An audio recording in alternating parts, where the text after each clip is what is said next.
Holy shit.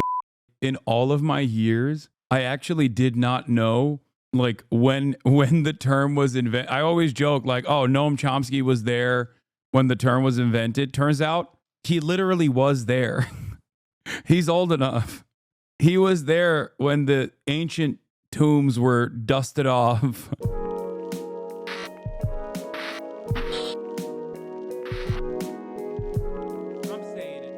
Garrison Hayes made a video. Week, it has become abundantly clear. DEI and the rise of the modern slur. Oh, banger. Garrison Hayes, great videos, great TikToks. That when President Donald Trump and his allies. Asman made you look dumb. Go suck a terrorist dick. Why are you fantasizing about me sucking another man's penis? That's kind of gay, big dog. You good? Coming across a little fruity in here. What's happening? Are there some other fantasies that you have that you would like to elaborate on? Some more fantasies for you, big sir? I'm horny and I'm mad. I just thought about you. I just imagined you having sex with a man. Oh. It's kind of funny how they admit that people on the left have the correct position on different topics, but reject that correct opinion because it's too nice. Yet on the left, we never assume someone is lying to be perceived in a good light. At most, we will assume they're a grifter. And now what they're saying is wrong / damaging society, but simply doesn't care because it makes them money.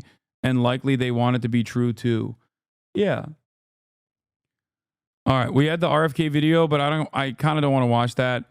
Let's watch the DEI and the rise of the modern slur. Use the term DEI. They mean it as a slur, primarily against black people. True. But they are absolutely willing to include your group too. DEI is gone. DEI is a crime. On DEI and the claims that you've made, are you saying this crash was somehow caused and the result of diversity hiring? We want somebody that's psychologically superior. Now, black people have been saying this for quite some time, that certain terms are being weaponized against us, terms that may on the surface seem neutral, but are ultimately not neutral at all. They called you, some critics did, the DEI mayor. We know how ridiculous that is. They are, in a very real sense, slurs, but for the sake of clarity, I'll be calling them modern slurs, and that's what I want to talk about in this video. But in order to truly understand the way that modern slurs work, you have to talk about the slur of all slurs in America, the word.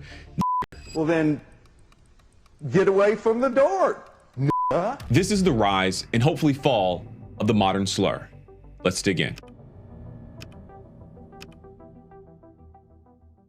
This video is sponsored by Ground News. More on that later. I made a full video on the N-word that you should absolutely watch next, but I want to revisit this word from a different perspective. A question that I've had for some time is why the N-word is so bad. I know how it made me feel when bigots online or on video games or in person have used it against me. But the question is, how did this word, this slur, come to be so particularly infamous in America? Well, the answer is actually very simple. It was intended to be that way. A little backstory. And I'm gonna go ahead and warn you that I will be saying the N-word a lot in this video. Why is this word used so frequently? So go ahead, just brace yourself, turn the volume all the way up. You know, in public, no headphones. I've used it. Nigga. That, you know, nigga. Good time to come back. Nigga, please. Nigga. You know, can you lend a nigga a pencil? Ethically reacting, ethically stepping out of the room during the slur so he doesn't hear it. Yeah, I had to leave for the slurs. Etymologists believe that the word nigger was derived from an English word negger that was itself derived from negro, the Spanish word for black, as in the color. And I think this is important because the word did not have a negative connotation originally. We're gonna come back to that a little bit later. Bro, during Black History Month, what do you want me to do, man? I'm hyping up a black content creator, okay? Calm down. This word was at one time across multiple cultures, spellings, and pronunciations, simply a descriptor of an African person, a person with darker brown skin. We can have a deeper conversation about whether or not black was even the appropriate term to call these folks who are very obviously brown, but This is coming from a group of people who began to call themselves white. So color perception was not their strength. But according to Randall Kennedy, by the late 1830s, the term had become a familiar and influential insult, a slur. We actually know this because in 1837, Hosea Easton, a free black man in New England, was one of the first intellectuals to write about the word this way. He said, is an opprobrious term employed to impose contempt upon black people as an inferior race. The term itself would be perfectly harmless were it used only. Holy shit. In all of my years, I actually did not know like when the term was invented. I always joke like, oh, Noam Chomsky was there when the term was invented. Turns out he literally was there. He's old enough. He was there when the ancient tombs were dusted off to distinguish one group from another, but it is not used with that intent. It flows from the fountain of purpose to injure. And this is the key. The word was at one point just a descriptor, but through an intentional effort to make it something else, it became the N-word that we know today. The history of this word is bloody. To be a is to, in the mind of the bigot, deserve dehumanization, lynchings, terrorization, bombings, mob violence. For the white racist and those that love them had this coming. What white people have to do is try to find out in their own hearts why it was necessary to have a in the first place. Because I'm not a I'm a man. But if you think I'm a it means you need it.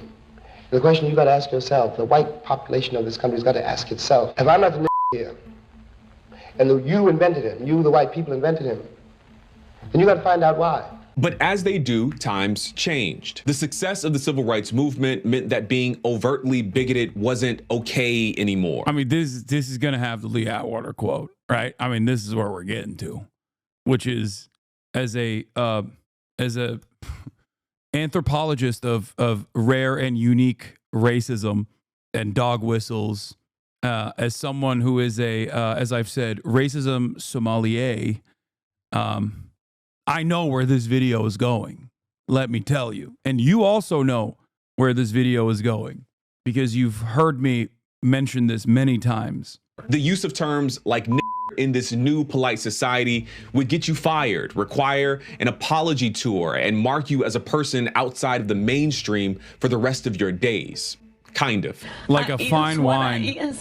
And I'm not changing. And as a result, I think that people started to believe that racism was either a thing of the past or something that would altogether die off once all the old, stuck in their ways bigots went to their graves. Which is a nice idea, quaint even. But that isn't how the world works. Racist ideas are routinely rebranded into something more palatable for every generation. And the current DEI discourse is exactly that. DEI, or diversity, equity, and inclusion, describes programs, policies, and practices that are designed to make environments, usually workplaces or educational institutions, more fair and welcoming to folks who have been historically excluded from those institutions. Think black people, women, veterans, immigrants, folks with disabilities, queer people. I have my critiques of diversity, equity, and inclusion, mainly that, ironically, it poses no significant threats to the status quo, precisely because it is designed to uphold and serve the status quo. But to be abundantly clear, DEI is an objectively good thing, and the people who stand to benefit from it the most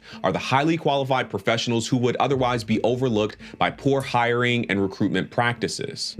The greatest meme about DEI is like, I don't even like either of these people, obviously, but it's the Lloyd Austin meme. I'm sure Kyle Kalinske, who's been going on a tear reposting boomer ass memes, has probably posted it at some point. But it's like, yeah, I think it's like Lloyd Austin being called a DEI pick with his insane qualifications to be the Secretary of Defense next to Pete Hegseth, who is a drunk, abusive, rapist, Fox News TV host.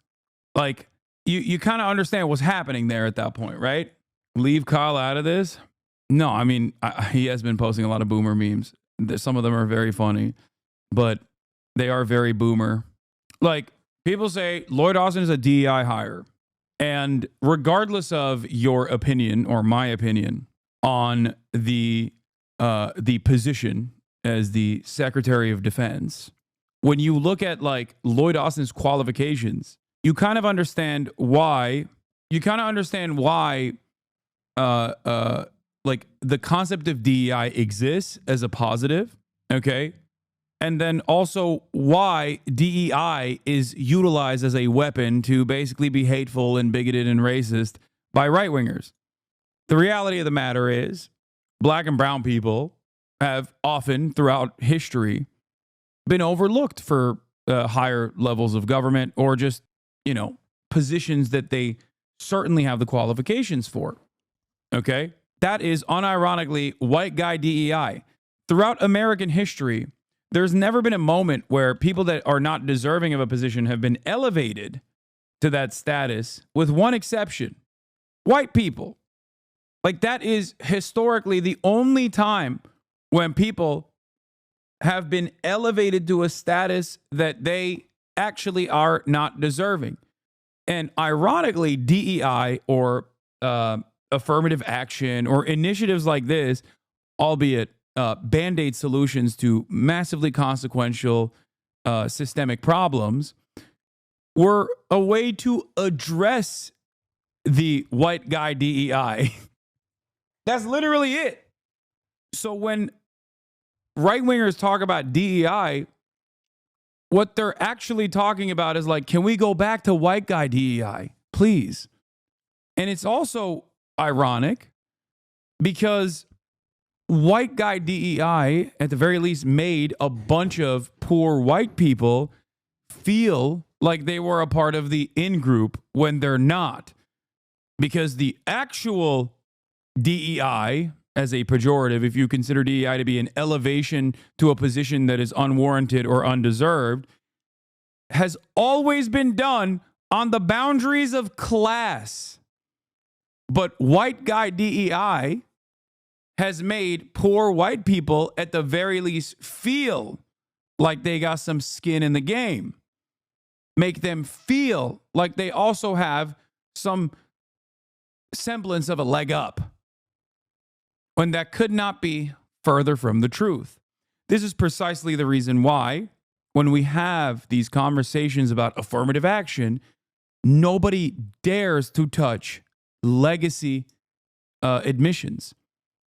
No one ever talks about or ever wants to dismantle legacy admissions. Legacy admissions are quite literally the most obvious example of elevating people to a position without proper qualifications. And there are statistics to basically prove this reality. And there are very visible and very famous examples of this reality. George W. Bush, another OG DUI hire, went to Yale. George W. Bush was a moron, okay? And I don't mean like, oh, like Trump, oh, he's like so stupid. Like there are at least like redeemable qualities for Trump because he's like a competent marketer, for example. I would even go so far as to say a brilliant marketer. Whereas George W. Bush had no redeeming qualities. I guess he was like somewhat charismatic and a guy that you can have beer with, but he had no redeemable leadership qualities and was truly an idiot. Okay? Unlike Bush Sr., who was a bloodless, monstrous government stooge, George W. Bush Jr. was very clearly a legacy admission to Yale because his father was the president, and his father also bought a library, if I'm not mistaken, from Yale so that he would go to Yale. Okay? He didn't get there because he was a fantastic scholar. He got there because his dad was both CIA and also the president. Okay? I think he went to college before his dad became president, but still, he was an incredibly wealthy person coming from oil money that was able to put his son into a position that he did not earn. Okay? So just remember that when we talk about DEI or affirmative action or any number of different things. The entire concept revolves around simply not overlooking groups of people that have been historically overlooked and undermined to do the true white guy DEI. That's it. Reality is that you wouldn't need DEI if workplaces were hiring based on merit and not nepotism in the first place. And yet, the federal government is taking steps to make DEI illegal. And all of this comes on the heels of a years-long effort to demonize diversity, equity, and inclusion programs as a handout for Black people, for women, and queer folks. And this is where the modern slur comes into play. There was a time when DEI was simply the shorthand acronym for diversity, equity, and inclusion, a harmless descriptor. But DEI has become a word unto itself for these people. And that word is intended as a modern slur. Modern slurs serve two purposes, but before I share those, I think this is a good time to tell you about today's sponsor, Ground News. Ground News is a website and app that gathers related news articles from more than 50,000 sources around the world. All ethical in reacts. One place. We're doing so ethical you can reacts. compare how different outlets cover the same story. Every story comes with a visual breakdown of the political bias, factuality, and ownership, all backed by ratings from 3 independent news monitoring organizations. And if you go to ground.news/Garrison Hayes or use the link in the video description or scan the QR code on screen, you'll get 40% off their Vantage plan. So much of the political polarization in our time has everything to do with how and where we are getting our news. 2 people could find themselves looking at the same event and coming to 2 totally different conclusions simply because they got their news from 2 different sources. Take, for example, this story about Trump's executive orders around diversity, equity, and inclusion, and declaring that there were only 2 sexes. It's been covered by more than 520 sources, with distribution between left-leaning and right-leaning sources favoring the left just a touch. You can also see the factuality and ownership information. For this story, 50% of the reporting outlets are owned by media conglomerates. You can even compare headlines to see how this bias can affect framing. On the right, most of the headlines frame the story as a good thing. One headline mentions that Trump takes a sledgehammer to gender ideology, while another calls Trump a champion for women's sports. Meanwhile, in the center and on the left, news organizations are taking this on from a different perspective, with some pointing that technically the executive order inadvertently declares everyone is a female. One really cool feature is the blind spot feed, which covers stories underreported by either side of the political spectrum. I think Ground News is a really awesome tool. They aren't trying to change your opinion about the news. They're simply trying to give you more information about where you may be getting your news and help you see where you may have blind spots. Again, go to ground.news/Garrison Hayes or use the link in the video description or the QR code on the screen to subscribe today. If you sign up through my link, you'll get 40% off of the Vantage plan, which is what I use to get unlimited access to all of their features. I hope you'll check them out. Thank you to Ground News for supporting this channel. Okay, back to the video. Modern slurs serve 2 purposes. First, they give plausible deniability to bigots. For many folks, especially those in the media, the N-word is this uncrossable line in the sand on the beach of racist slurs. Do something racist plus say the N-word and you are a clear-cut bigot. Do something racist and you didn't say the N-word and things are debatable. Modern slurs do the work of approximating. Yup, that's a great way to explain it. Hasan, do you use Ground News? No, but they've never sponsored me, so that's why. If they did, maybe.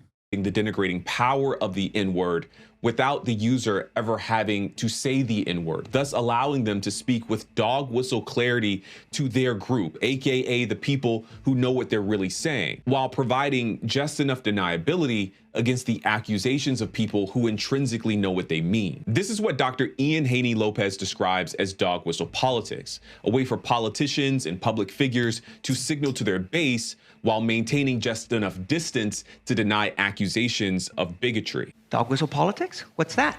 Let me give you some examples. Perhaps the most infamous example is Ronald Reagan campaigning in 1980 and complaining about welfare queens. Now, welfare queen, the term doesn't mention race on its surface. It's code. Nevertheless, the term conjures race. It conjures race in terms of the image of a poor African-American woman abusing the welfare system. And it conjures race in terms of who's being abused, the taxpayers, who implicitly are white. Okay, so that's purpose number one of modern slurs, deniability. But purpose number two, I think, is more sinister and more important. Modern slurs trick well-meaning moderates into normalizing the language of bigotry. When I say that modern slurs are designed to trick well-meaning moderates into participating in bigotry, this is what I mean. When Trump and the far right says DEI or CRT or woke as a pejorative, they mean there are no doubt a couple of other slurs that I think could be swapped in for this one, but let's keep it simple. When they get you to say DEI as a pejorative, they know that you may or may not mean but it doesn't matter because they mean it as a slur, and they've already done the work to closely associate the term DEI with the idea of undeserving black people or undeserving women or queer people. So you are knowingly or unknowingly helping to normalize their framing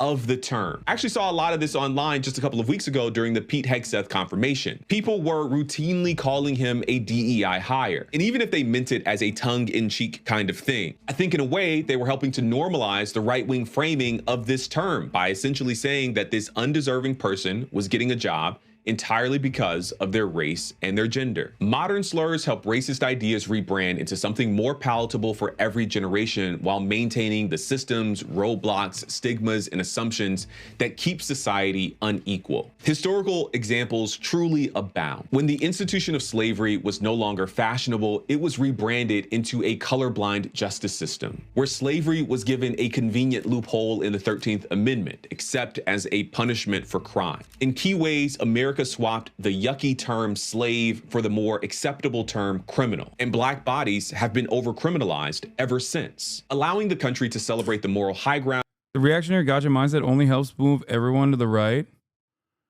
Dude, it's not a reactionary gotcha mindset if you're criticizing like people actively trying to sanitize like ultimately white supremacist beliefs by utilizing more acceptable language and simultaneously still advocating for the same exact systems, okay, then it's not gotcha. It's just actively undermining the marketing purposes of the reactionary right.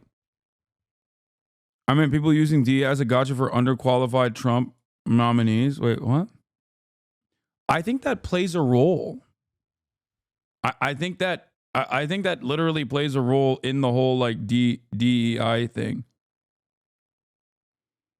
Of emancipation while simply engaging in slavery by another name. Going forward 100 years after the civil rights movement, Jim Crow terrorism was rebranded into more palatable terms like the war on crime and gerrymandering. But what was the war on crime? It was state-sanctioned violence against black people predominantly, but marginalized communities more broadly. What is gerrymandering except for the dilution and disenfranchisement of people's votes, usually black people? We use these terms not because they mean something different from the very injustices that people like MLK and Medgar Evers were fighting against. We use them because they are more palatable. They don't make us feel bad, and more importantly, they don't make us look like bad people. Today, the terms woke and DEI and CRT are being used to train a brand new generation into devaluing the ideas and social contributions and presence of black people specifically and marginalized groups more broadly. At the beginning of this video, I mentioned that we talk about the rise and hopefully the fall of the modern slur. And I mentioned the fall because I think that there is a solution to this problem. Truthfully, I think it's very simple. Only use these terms when you intend to convey their original meaning. When you say CRT, mean a complex academic and legal framework designed to interrogate the role of race. Yeah, that was the funniest one because like it was so clearly just anything that mentioned black people from the framework of like black people's humanity. Because like there's no CRT there's no CRT from K through 12. Like that's not going on. What you're mentioning is like if you were to talk about slavery from the perspective that assumes black people are human. Because up until I would say recently, and even now, when we talk about slavery in school, what is one of the most common things that people say about the founding fathers? There was robust debate on slavery amongst the founding fathers, right? That statement in and of itself still holds on to this false notion that, like, black people themselves had no say in this process and were not human at the time. Okay? It is a totally ridiculous way to approach the subject matter. Like, what do you mean there was robust back and forth about the concept of owning humans?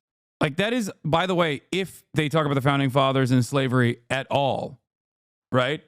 And before people say, oh, there was no conversation about this at all at school, like, okay, well, how the f*** did they explain the 3/5 rule, for example? You know what I mean? Like, obviously, there was mention of there was certainly mention of black people and slavery.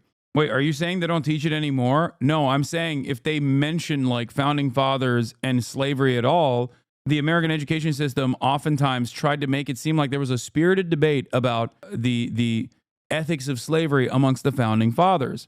Now, that in and of itself still obviously, when you're talking about history like that, you're basically saying that this was a simple disagreement, okay?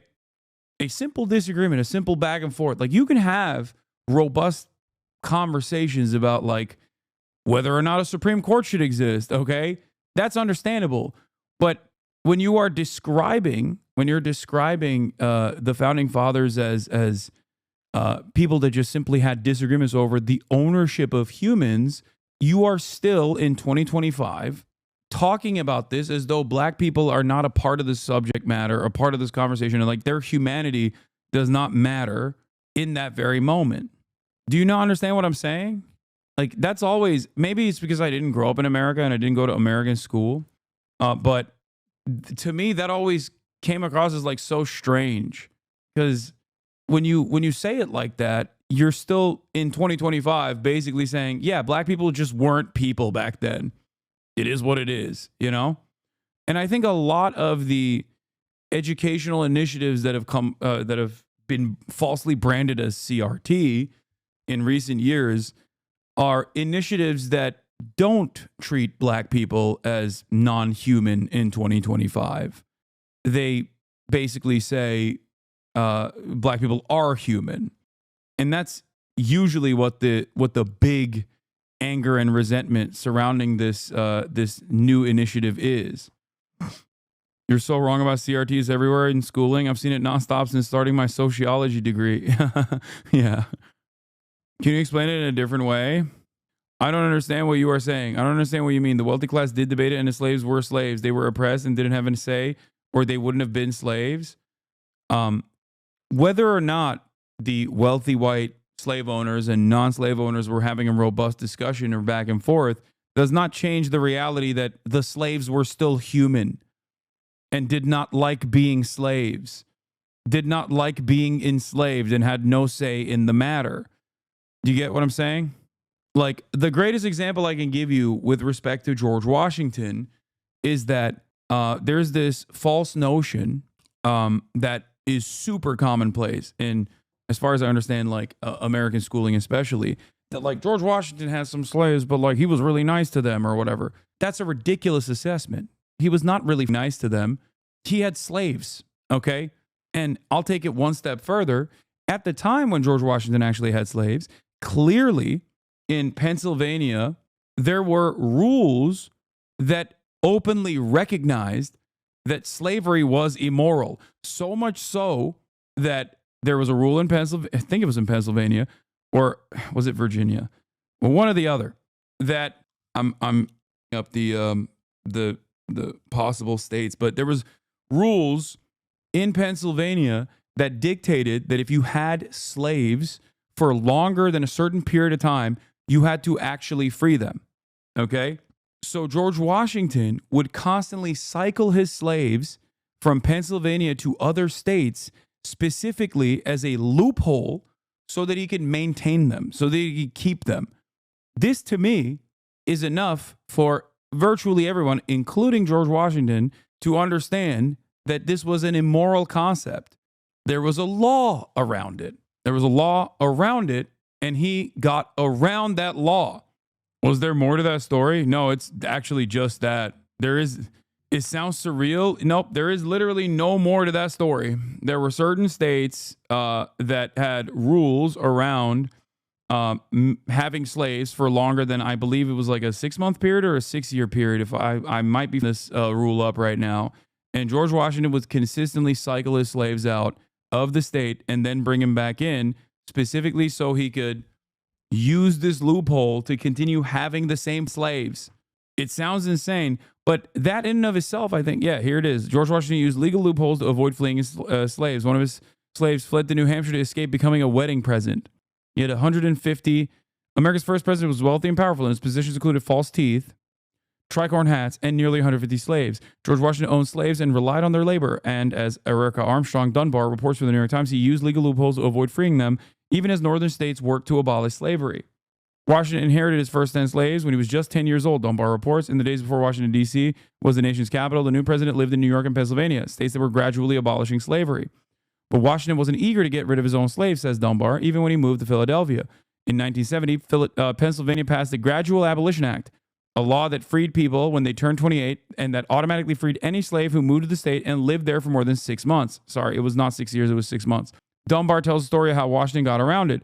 Washington developed a canny strategy that would protect this property and allow him to avoid public scrutiny. Every 6 months, the president's slaves would travel back to Mount Vernon or would journey with Mrs. Washington outside the boundaries of the state. In essence, the Washingtons reset the clock. The president was secretive when writing to his personal secretary Tobias Lear in 1791. I request that these sentiments and this advice may be known to none but yourself and Mrs. Washington.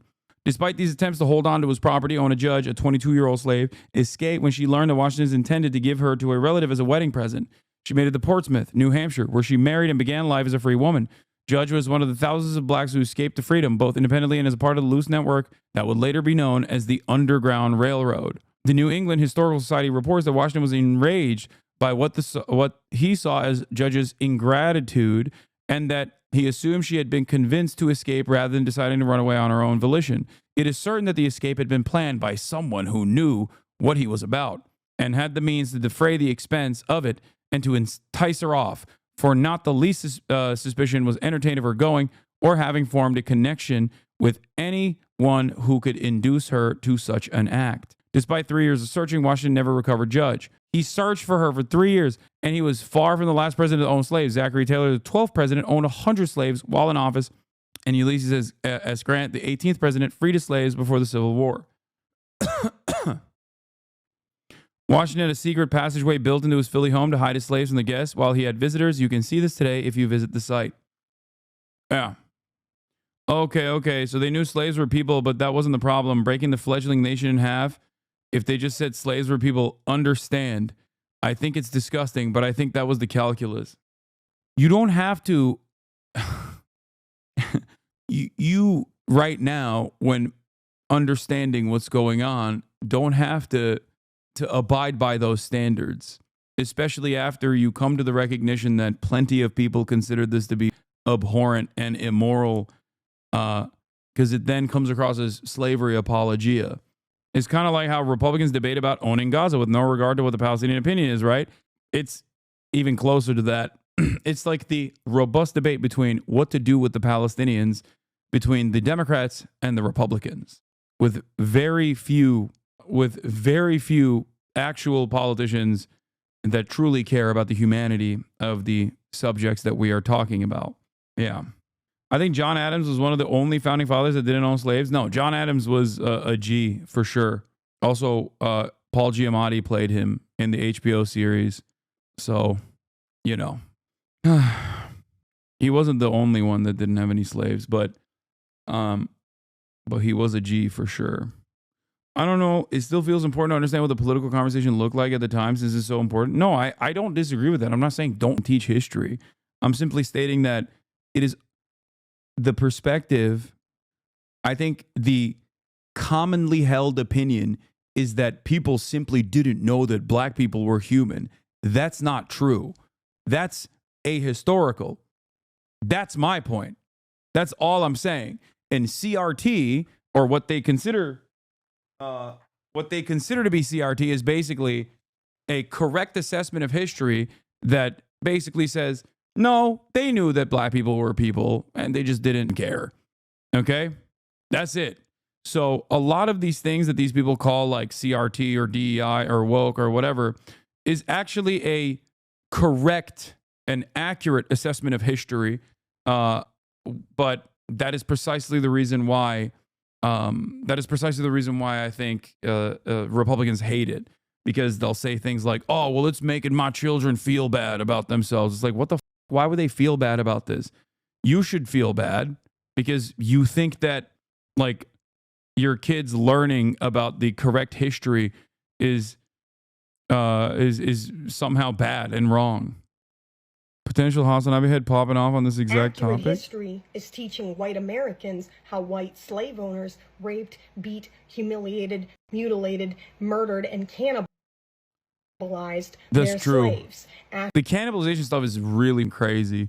Didn't they also make like household items out of black people too? Like, is Accurate history is teaching that George Washington's false teeth were made out of his slaves' teeth. Accurate history is teaching that Abraham Lincoln may have said some words and signed some shit, but he did not physically do anything to free the slaves. The white abolitionists also often get almost total credit for freeing the slaves. I bet you've never even asked yourself what the slaves were doing to free themselves, and the answer to that is most of the work, including giving the ultimatum of war. But then we get a bunch of white people mad that their kids might feel guilty if we teach real history. It's not about your white child's feelings. Teaching accurate history isn't about white people's feelings, but that does sound like something that someone who's only ever been taught a white glorifying version of history would counter with. Ask why we ever felt like we needed to curate a false version of what white people did and did not do to black people to begin with. And then ask yourself why white-ass politicians are verbally attacking real history by calling it slurs, which is, by default, also the act of calling black people slurs. stuff like scientific racism didn't exist at the beginning of the transatlantic slavery. It was made up after to justify slavery. So, of course, they knew that black people were human and had to do mental gymnastics to say they weren't. Yes. Like scientific racism, or even just racism in and of itself, is literally racism in the way that we understand it, like the anti-black racism in the way that we understand it, is quite literally white people playing catch up to try and justify it. Scientific racism is a more modern iteration of what we consider to be racism now anyway. In the past, slavery was commonplace, okay? Chattel slavery, on the other hand, is a totally unique phenomenon, okay? Slavery has been in practice throughout history, and some might even say slavery in practice still exists to this day, like the prison system, okay? However, there's a difference between other forms of slavery that that vary, okay? All of it is completely inappropriate and immoral, but different versions of slavery exist that historians will also actively point to and say, and will actively recognize is very different than chattel slavery, which most historians will consider to be uniquely evil. Okay, some would say get the fuck out. I'm just saying that, like, you know, chattel slavery is a uniquely evil version of the slavery structure. Slavery in the past was done to, you know, the losers of a battle, right? But it was done on the basis of not necessarily like the color of your skin or whatever, but mostly on the basis of your ethnicity. And it didn't carry over in most circumstances to your children. It was a practice of indentured servitude that you could basically pay your way out of. Not everyone did, obviously, but for the most part, it was not, there was, you know, sometimes terms limits.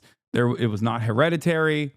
And it was based around the structure of like, well, you're a part of the peasant class that lost this battle. Having said that, chattel slavery is different because it's genetic and it was based upon the color of your skin and also was impossible to escape. Once white people decided, you know, this is the new game, this is the new meta in terms of slavery, they had to basically make up a reason for why this new version of slavery should exist.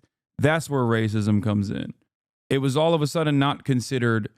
It was all of a sudden not considered like, oh, well, you know, these guys, like there had to be a reason. There had to be a justification for why it was hereditary. Okay. And that justification was, oh, well, they're a different race and therefore not human. So you could justify treating them like livestock. I think modern slavery goes beyond color and ethnicity and stuff of the old era. Yes, of course. That's why I said it is a version of slavery that is very different than chattel slavery. Slavery for a single race was basically inaugurated by the Portuguese in the Americas. They had to make whole new rules to justify it called the Black Code. Yeah. Yeah. Oh, that's the other part. Sorry. You're right. Christianity. That's what I was thinking of. That's what I was trying to figure out. So there's also this aspect of it as well, because they converted their slaves to Christianity and you can't enslave another Christian. They needed mental gymnastics to justify it. It went hand in hand with scientific racism. Exactly. Before scientific racism was developed in the end of the 1800s and the start of the 1900s, it was based on religious grounds. The Catholic Church, for example, said African people did not have souls and indigenous Americans maybe half a soul. Skidmore wrote about that. Yeah. What were slaves originally? Prisoners of war? Yes. I mean, depending on where you're looking at geographically, but usually prisoners of war. But like the fascinating case of the Devshirme program for the Ottoman Empire, for example, which is why a lot of people will turn around and say, Hasan, you're actually glazing the Ottoman Empire, is a little different because the Devshirme program in the Ottoman Empire was literally stealing non-Muslims. Okay, so on the basis of religion, once again, because the Ottoman Empire is Muslim, so they would basically take non-Muslim children through this development program, and in that structure, they either became some of the most important warriors, the Janissaries, which have some of the earliest versions of labor unions, by the way, famously, or at least labor militancy and labor action. Kazan Kaldırmak, I've talked about this before, or even became like the highest, most educated architects, most educated viziers, most educated people in office. They were never obviously they never became the main guy, but they were capable of being elevated all the way to the highest levels of Ottoman society. I've heard libs like Bonerbox say Ottomans were the worst imperialists. What the I don't think any historian would agree with that unless they have like a serious bone to pick, unless they're still operating on the sick man of Europe attitudes. The Ottomans, for the time, weren't they often castrated? No. The only slaves that were castrated were initially the only slaves, or some of the very few slaves that were black, because they were used in the what is the term for it? Holy shit. I'm forgetting no, not the eunuchs, the harem. Thank you. Oh my God, I can't believe I'm forgetting the harem, the word harem. So initially, in the harems, they use black slaves. Why they use black slaves? Because obviously, if the slaves that they were using in the harems had sex with the emperor's, concubines, then the child would come out half black. But that happened all the time. So then they chose to turn them into eunuchs, which is a horrifyingly disastrous and obviously insanely cruel method. But yeah, that's what they did. Even the white identity was created for wider expansion into African chattel slavery, a whole new construct to unite imperial powers around to try to minimize the risk at home to focus for profit. Yeah. The first ever black pilot is a Turkish, one of the very few Afro-Turks that remain. First ever black pilot, like around the planet, around the globe, is a Turkish man. Ahmet Çelik, I think his name is. I've actually researched eunuchs, and the Ottomans did have a full-on clean slate type of castration, meaning the penis was also fully removed. Yes, this is true. I've seen their hats. The eunuchs in the harems would have to wear a hat And that hat had a piece of like a circular coin looking piece of metal in the brim of the hat. And the reason why was because they had to use it to pee. It's insane. They would have to literally take that metal coin and put it to where they, where they used to have their penises to be able to piss out of it. Yeah, horrifying shit. What happens to your body when you lose that testosterone production? Is it like andropause? I mean, there are very famous examples of castratus, for example. They used to practice gelding and different sorts of horrible practices like that for many different reasons. Yes, when your testosterone production is cut, you have a beautiful voice. Castratos. Basically, their justification for slavery was they gave them something back for being enslaved, like a higher social position at the end of it. Yeah. But there are also stories of like Muslim parents faking their children being Christian in an effort to put them through the Dev Shimon program, especially if they were like really poor, because they were like, there's no other, ironically, upward social mobility prospects. Still, obviously, a horrifying practice, but very different than chattel slavery for obvious reasons. And ironically enough, hundreds of years before chattel slavery as well. So where did